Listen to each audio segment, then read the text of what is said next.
Hello प्यारे बच्चों, नमस्कार। मैं सनी पांडे। आप लोगों को हमारे यूट्यूब चैनल में बहुत बहुत स्वागत है। आज हम लोग जो है वास्तविक संख्या का मनोहर रेखा हम लोग एक्सरसाइज करने वाले हैं 1A। इसके बारे में हमने इस एक्सरसाइज के बारे में हमने 3 वीडियो को पहले हमने समझाया है। उसके बाद हम एक्सरसाइज शुरू करने वाले हैं। तो आपको अगर एक्सरसाइज के क्वेश्चन को लिखना है तो वीडियो को पॉज करके आप नोट कर सकते हैं। इस एक्सरसाइज में आपको एनसीईआरटी के सभी क्वेश्चन मिलेंगे और उसके अलावे आपको जो है अदर क्वेश्चन भी मिलेंगे। इसलिए हम मनोहर रे किताब से पढ़ा रहे हैं। देखिए, आप क्वेश्चन को नोट कर लीजिए, वीडियो को पॉज करके वीडियो को रोक करके नोट कर लीजिए। तब हम एक एक क्वेश्चनों को बताते जाएंगे। देखिए, ये यहाँ कुल इसमें 15 क्वेश्चन दिए गए हैं। हम 15 क्वेश्चनों का अध्ययन करेंगे। देख रहे हैं आप, लास्ट में लिखा है NCERT NCERT NCERT NCERT example NCERT example, अर्थात एनसीईआरटी के सभी क्वेश्चन आपको मिलेंगे। देखिए, ये पूछा गया प्रश्न है एनसीईआरटी, तो इनमें आपको सभी क्वेश्चन का सलूशन करवाएंगे हम। तो आप वीडियो से बने रहिए। चलिए, वीडियो को अब हम शुरू करते हैं। अगर आप क्वेश्चन नोट कर लिए हैं तो ठीक है। चलिए, पहला वीडियो देखिए, पहला क्वेश्चन हमारा है, निम्नलिखित संख्याओं का एचसीएफ ज्ञात कीजिए यूक्लिड विभाजन एल्गोरिथम का प्रयोग करके। ये एनसीईआरटी का जो है क्वेश्चन है, जिसमें 135, 255, 225, बी है 196 और 38, 220। उसके बाद सी है हमारा 8, 6, 7 और 255। आइए हम शुरू करते हैं सॉल्यूशन को। तो फर्स्ट क्वेश्चन है, देखिए, हमें यूक्लिड विभाजन एल्गोरिथम का प्रयोग करना है। तो 135 और 225, तो हम ये हमारा ए होगा, सॉरी, जो अधिक होगा वो ए होगा, ये बी होगा हमारा। तो ए हमारा कितना है 225, बी कितना है 135। हम इसे डिवाइड करेंगे, किससे ज़्यादा ना हो तो एक बार में डिवाइड करते हैं, रिमाइंडर हमारा 90 आता है। ये सब हम बता चुके हैं, पहले ही समझा चुके हैं भैया आप लोग को। अब आर यहाँ पर जब तक 0 नहीं होता तब तक ये प्रक्रिया करते हैं। अब ये हमारा ए हो जाता है, 90 हमारा बी हो जाता है।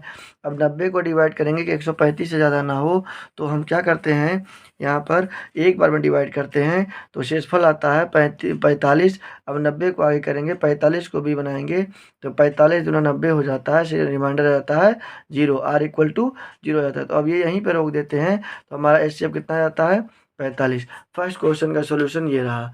दूसरा क्वेश्चन देखते हैं, इसी में दूसरा पार्ट 196 और 38,220 है। तो इसे हम ए मानते हैं, ये बी होता है। तो ए क्या है 38,220 और बी क्या है हमारा 196। इसको 195 बार में डिवाइड कीजिएगा तो पूरा पूरा कट जाता है, तो रिमाइंडर कितना आता है 0। तो हमारा एचसीएफ कितना जाता है 196।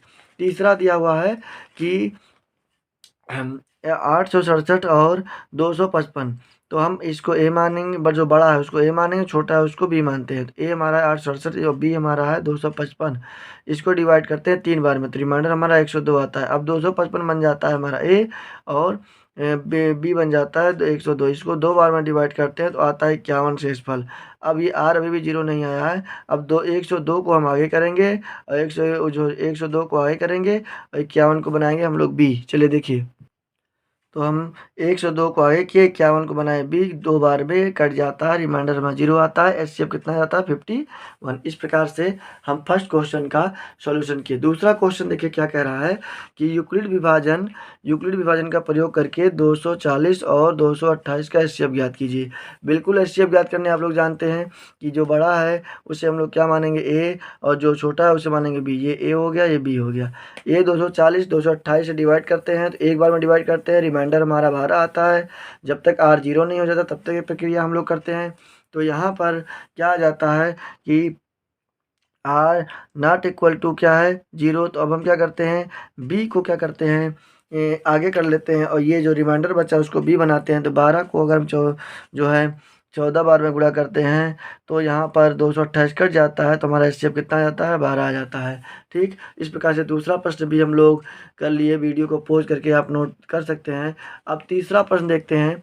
तीसरा प्रश्न है कि यूक्लिड विभाजन एल्गोरिथम का प्रयोग से जो है हम लोग क्या करते हैं, 926 और 90 और उसके बाद 73, 78, 78 और 71, 61 का एचसीएफ ज्ञात करते हैं। 3 पद दिया गया है। तो हमने आपको उदाहरण में समझाया है और पिछले वीडियो में समझा दिया है कि इन दोनों का पहले हम लोग एचसीएफ ज्ञात करते हैं। तो ये ए हो जाएगा बड़ा, ये बी हो गया। ए है 92,690 और बी हमारा 7,378 है। तो हम यूक्लिड विभाजन एल्गोरिथम से जानते हैं कि ए बराबर बी क्यू प्लस आर होता है। तो ए हो गया 92,690, बी हो गया 73, 78। इसको हम डिवाइड करते हैं कितनी बार में, तो 12 बार में डिवाइड करते हैं, जो इससे ज़्यादा ना हो। तो 12 बार में डिवाइड करते हैं, रिमाइंडर हमारा 41, 54 आता है। ठीक, उसके बाद फिर देखते हैं, इसको हम बनाएंगे ए और ये बन जाता है बी। अब एक बार में डिवाइड करते हैं तो रिमाइंडर हमारा 32, 24 आता है। उसके बाद हम फिर इसको ए बनाते हैं। ये कैसे बनाते हैं हम आपको पहले बता दिए हैं। आप अगर वीडियो नहीं देखे हैं तो पहले फर्स्ट वीडियो को देखिए, फिर सेकेंड को देखिए, फिर थर्ड को देखिए, तब आपको ये चैप्टर, ये एक्सरसाइज समझ में आएगा, अन्यथा आपको नहीं आएगा। ठीक, तो अब यहाँ देखेंगे कि यहाँ पर क्या है कि 4,154 को हम ए बनाएंगे और बी हमारा हो जाएगा 32, 24। इसको एक बार में हम मल्टीप्लाई करते हैं तो हमारा रिमाइंडर 930 होता है। अब 930 को जब हम आगे करेंगे तो हमारा क्या होता है, 930 को जब हम आगे करेंगे तो हम क्या करते हैं कि यहाँ पर 930 रिमाइंडर बचा, तो हम 32, 24 को आगे करेंगे, 930 को बी बनाएंगे, 3 बार मल्टीप्लाई करेंगे, रिमाइंडर आएगा 434। 434 को हम बी बनाएंगे, 930 को ए बनाएंगे, 434 को जब 2 बार में डिवाइड करते हैं तो रिमाइंडर हमारा 62 आता है। अब इस 62 को हम क्या बनाएंगे, बी बनाएंगे, 434 को हम ए बनाएंगे। 62 को 7 बार मल्टीप्लाई करते हैं तो 434 कट जाता है। अब हमारा इससे आ जाता है 62। इस प्रकार से हम इस क्वेश्चन का सॉल्यूशन करते हैं। तो क्या आपके समझ में आया? तो आपके समझ में आया तो वीडियो को नोट करके, वीडियो को पॉज करके आप नोट कर लीजिए। चलिए अगला क्वेश्चन पढ़ते हैं। इसी में 2 पार्ट था, तो जब इसका एचसीएफ निकल गया 62, तो हम इसे फिर से एचसीएफ हो जाएगा हमारा ए बी, फिर से हम एचसीएफ ज्ञात करते हैं और पुनः इसका एचसीएफ क्या निकल जाता है 62, यूक्लिड विभाजन एल्गोरिथम से। ठीक, आप वीडियो को रोक करके आप नोट कर लीजिए, ये सब आपको समझाया गया है। ठीक, अब हम अगला क्वेश्चन पढ़ते हैं। अगला क्वेश्चन देखिए क्या है कि यूक्लिड विभाजन एल्गोरिथम का प्रयोग करके 306 और 13, 14 का एचसीएफ ज्ञात कीजिए। तो आप अपने आप पहले वीडियो को रोकिए और आप ज्ञात करने का प्रयास कीजिए। ठीक, तो देखिए ये हमारा ए हो जाता है, ये हमारा बी हो जाता है। यूक्लिड विभाजन एल्गोरिथम जानते हैं, ए बराबर बी क्यू प्लस आर होता है, जहाँ आर 0 के बराबर नहीं होता है। तो जब तक नहीं होता है तब तक ये, जब 0 को हो जाता है तो हम एचसीएफ ज्ञात कर लेते हैं। तो ये हमारा ए हो जाता है, बी हमारा 306 मल्टीप्लाई 4 प्लस कितना जाता है, 4 से मल्टीप्लाई किए तो रिमाइंडर 90 बचता है। 306 को आगे करेंगे, 90 को बी बनाएंगे, 90 को हम डिवाइड करेंगे, इससे ज़्यादा ना हो, शेषफल बचता है 36। 90 को फिर आगे करेंगे, 36 यहाँ आ जाएगा कितनी बार में, 2 बार में डिवाइड करते हैं, रिमाइंडर 18 आता है। अब 18, 36 को फिर आगे करेंगे, 18 को बी बनाएंगे, 18 2 36 आ जाता है।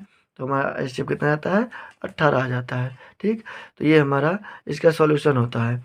अब हम 5वां क्वेश्चन पढ़ते हैं कि यूक्लिड विभाजन एल्गोरिथम का प्रयोग करके 6, 5, 7 और 9, 6, 3 का एचसीएफ ज्ञात कीजिए। बिल्कुल बहुत आसान है, आप बिल्कुल उसी पिछले क्वेश्चन की तरह ही बना सकते हैं। क्वेश्चन बना रखा है, आप वीडियो को पॉज करके नोट कर दीजिए। ये सब आप समझ चुके हैं पहले से ही, ये सब फर्स्ट वीडियो सेकंड वीडियो में अच्छे से समझाया गया है। ठीक, अब हम आते हैं अगले क्वेश्चन पर। अगला क्वेश्चन हमारा क्वेश्चन नंबर 6 है कि यूक्लिड विभाजन एल्गोरिथम का प्रयोग करके 90, 144 का एचसीएफ ज्ञात कीजिए। अब 90, 144 का करना है एचसीएफ। बताइए, इतना आसान प्रश्न है एक्सरसाइज में, आप लोग वीडियो को रोक कर आप हल कीजिए। जो बड़ा है उसे हम लोग ए बनाते हैं, जो छोटा है वो हम क्या होता है बी। यूक्लिड विभाजन एल्गोरिथम हमने बता रखा है, नहीं जानते हैं पहले आप फर्स्ट और सेकंड वीडियो को देखिए, आप खुद ब खुद अपने आप क्वेश्चन आप बनाने लगिएगा, ये मेरी गारंटी है। आप पहले फर्स्ट वीडियो को अच्छे से देखिए, फिर सेकंड वीडियो को देखिए, तो ये सॉल्यूशन आप नोट कीजिएगा। ठीक, तभी आपके समझ में आएगा, अन्यथा आपको लगेगा कि सिर्फ सॉल्यूशन ही बताया जा रहा है, आपको पहले समझाया गया है। चलिए अगला देखेंगे। अगला क्वेश्चन देखिए, दर्शाइए कि कोई भी धनात्मक विषम पूर्णांक 6q प्लस 3 के रूप का होता है, जहाँ q पूर्णांक है। 6q प्लस 3 के रूप का, यहाँ पर एक और होगा 6q प्लस 1 6q प्लस 3 तथा 6q प्लस 5 के रूप का होता है। ये हमें दर्शाना है। ये एनसीईआरटी प्रश्न है, आप देख रहे हैं। तो यहाँ कह रहा है धनात्मक विषम पूर्णांक, मतलब प्लस साइन होना चाहिए और विषम, देखिए 1 है, 3 है, 5 है ना, विषम पूर्णांक होना चाहिए।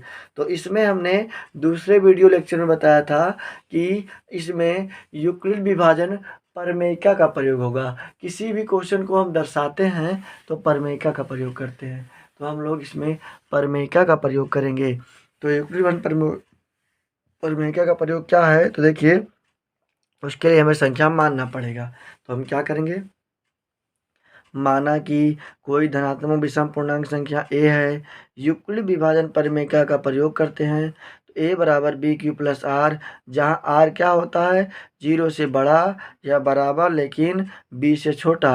अब b क्या है, तो b हमारा जो ये 6q प्लस 1 6q प्लस 3 और 6q प्लस 5 जो हमें प्रूव करना है, सिद्ध करना है, तो ये 6b है और q r हमारा 1 है। तो ये b जो है इससे r कम होगा, अर्थात r होगा 0 1 0 1 2 3 4 5 6 नहीं होगा, है ना, उससे कम होता है। ठीक, तो अब हम लोग आइए देखते हैं सॉल्यूशन को। ए हमारा हम मान लेते हैं, ए को a मान लेते हैं, बी को 6 और r हमारा क्या जाता है 0 1 2 3 4 5। अब एक एक करके हम प्रमेयिका मान रखते हैं। जब r 0 हो, a बराबर b q plus r, r 0 हो गया, b 6 है, समीकरण फर्स्ट। जब r 1 हो, तो ये सब आपको बताया गया है ना, r की जगह पर रखते हैं b की जगह पर। जब r 2 हो तो r की जगह पर रखते हैं समीकरण थर्ड। r 3 हो समीकरण फोर्थ। r जो है हमारा क्या है 5 हो, ठीक, 4 हो तो ये होता है 5 समीकरण, r 5 हो तो ये 6 समीकरण। तो हम लोग देखते हैं कि किस समीकरण से जो 6q plus 1 6q plus 3 6q plus 5 आता है। देखिए समीकरण फर्स्ट नहीं, समीकरण सेकेंड और समीकरण 4 समीकरण 5 से ये 6q plus 1 6q plus 3 6q plus 5 के रूप का आता है। तो हम यहाँ लिखेंगे क्या, यहाँ समीकरण 2 4 6 से सिद्ध होता है कि कोई भी धनात्मक विषम पूर्णांक 6q या 6q प्लस 3 या 6q प्लस 5 के रूप का होता है। आपके समझ में आया होगा। ये सब हम सेकंड वीडियो में समझा चुके हैं, आप उसे ज़रूर देखिए। आप वीडियो को रोक करके आप नोट कीजिए इस क्वेश्चन को, क्वेश्चन के आंसर को। चलिए इसके आगे आप नोट कीजिए। ठीक, तो मुझे पूरा विश्वास है कि आपके समझ में आ रहा होगा। अब देखिए हम इस प्रश्नावली के 8वें प्रश्न पर आ गए, जिसमें कह रहा है किसी पैरेड या एनसीईआरटी प्रश्न है। किसी पैरेड में क्या है, 6 से 16 सदस्यों वाली एक सेना की टुकड़ी को 32 सदस्यों वाले एक आर्मी के बैंड के पीछे मार्च करना है। अधिकतम संख्या क्या होगा, अधिकतम बोले ना, बड़ी से बड़ी या अधिकतम, ऐसा कुछ शब्द आ जाए, क्या ज्ञात करना है, एचसीएफ ज्ञात करना है। ये आपके चौथे वीडियो लेक्चर में बताया गया है। तो देखिए हम इन दोनों का एचसीएफ ज्ञात करते हैं, 6 से 16 और 32 का। तो पहले हम क्या करेंगे कि आर्मी के टुकड़े को 2 समूह हैं, इन समूहों को स्तंभ की संख्या समान दी गई है। तो इसमें मानेंगे पहले टुकड़ी के जवानों को क्या मानेंगे 616 और दूसरे टुकड़ी के जवानों को 32। अब इन दोनों का युक्लिड विभाजन प्रमेयिका से हम लोग हल कर लेंगे। देखिए हम लोग युक्लिड विभाजन प्रमेयिका का प्रयोग करते हैं, जहाँ पर a बराबर बी क्यू प्लस आर है। a बड़ी संख्या को माना जाता है, 616 को मानेंगे, b हमारा 32 होगा। तो इस प्रकार से हम ज्ञात कर सकते हैं इसके एचसीएफ को। आप ये वीडियो को पॉज करके आप नोट कर सकते हैं। चलिए 9वां प्रश्न पढ़ते हैं।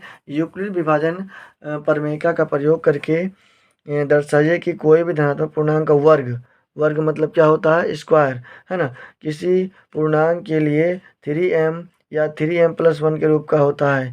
तो यहाँ m के जगह पे हम q मानेंगे और ये हमारा b है। तो हम क्या करेंगे, माना कि कोई धनात्मक पूर्णांक a है, तो युक्लिड विभाजन प्रमेयिका से क्या करेंगे कि r का मान क्या होगा, 0 से बड़ा लेकिन b से क्या होगा, छोटा होगा। तो हम इस प्रकार से ज्ञात करते हैं a बराबर बी क्यू प्लस आर, जहाँ a हमारा a है, b हमारा 3 होगा, 3 दिया हुआ है, और q को हम m को हम q मानेंगे, r हमारा 0 1 2 होगा। अब r क्या होगा, तो r बराबर 0 हो तो जब r बराबर 0 हो तो हमारा ये आ जाता है। दोनों तरफ हमें क्या करना है, वर्क करना है, क्योंकि हमें सिद्ध करना है क्या, वर्क करने पर, है ना, पूर्णांकों का वर्क करने पर। तो हम यहाँ वर्क करते हैं। उसके बाद जब वर्क करते हैं, दोनों तरफ वर्क करते हैं, तो हमारे पास सोल्यूशन आता है a का स्क्वायर 3 का स्क्वायर, 3 का स्क्वायर करते हैं तो 9 आता है, क्यू गुणे क्यू, क्यू स्क्वायर। तो हम यहाँ से इन दोनों में से 3 को कॉमन लेते हैं, यहाँ बचता क्या है 3 की स्क्वायर, इसको मान लेते हैं हम लोग m, इसके जगह पे क्या लिखते हैं m। Equation first. अब जब r 1 हो, 3 से कम होगा ना r, 0 1 2 इस प्रकार रखते हैं। तो हम जब r 1 हो तो हम लिखते हैं a बराबर b q plus r, r 1 आ गया तो यहाँ 1 लिख देते हैं और b की जगह पे 3 लिख देते हैं, दोनों तरफ वर्क कर देते हैं a प्लस बी के होल स्क्वायर पर, इसको रख देते हैं। हमारे पास आता है 9 Q square plus 6 Q plus 1। इस दोनों में से हम 3 को कॉमन लेते हैं तो अंदर बचता क्या है, बचता है 3 क्यू स्क्वायर प्लस 2 क्यू, यहाँ 1 बचता है। इस पूरे को हम m मान लेते हैं, इस पूरे क्या मान लिए m, इसके जगह m लिख देते हैं, समीकरण सेकंड हो जाता है। अब ये समीकरण सेकंड हो जाता है। अब a बराबर क्या मान लेते हैं 2। जब a बराबर हम लोग 2 मानते हैं तो हमारे पास आ जाता है a बराबर b q plus r, a बराबर 3 क्यू प्लस 2। अब यहाँ पर b की जगह 3 लिख दिया, आज आप तो दोनों तरफ क्या करना है, वर्क करना है। a प्लस बी के होल स्क्वायर पर हम इसको सॉल्व करते हैं। हम यहाँ पर 2 का स्क्वायर 4 होगा तो हम 4 को लिख सकते हैं 3 प्लस 1, 4 को हमने 3 प्लस 1 लिख दिया। यहाँ से लेकर यहाँ तक हम 3 कॉमन ले सकते हैं, जो बचता है 3 3 जा 9, 3 4 जा 12, 3 1 जा 3। इस पूरे को हमने m मान लिया तो यहाँ पर आता है 3m प्लस 1, ये भी हमारा आ जाता है। तो अब हम समीकरण फर्स्ट सेकेंड इसको मानते हैं, थर्ड मान लेते हैं। चलिए आगे देखते हैं। अब समीकरण थर्ड में देखते हैं, ये के स्क्वायर 3m प्लस 1 आता है। यहाँ समीकरण फर्स्ट सेकेंड और थर्ड से सिद्ध करते हैं कि कोई भी धनात्मक पूर्णांक संख्या का वर्ग m 3m समीकरण फर्स्ट में सिद्ध किया था, समीकरण सेकंड में भी सिद्ध किया था, थर्ड में भी कि रूप का होता है। बस यही एक भाषा आपको याद रखना है हमेशा, ठीक। अब हम लोग अगले सवाल को हम लोग अगले वीडियो में सॉल्व करेंगे। वीडियो अगर आपके समझ में आया हो तो आप वीडियो को लाइक कीजिए, सब्सक्राइब कीजिए। वीडियो देखने के लिए बहुत बहुत धन्यवाद आपका।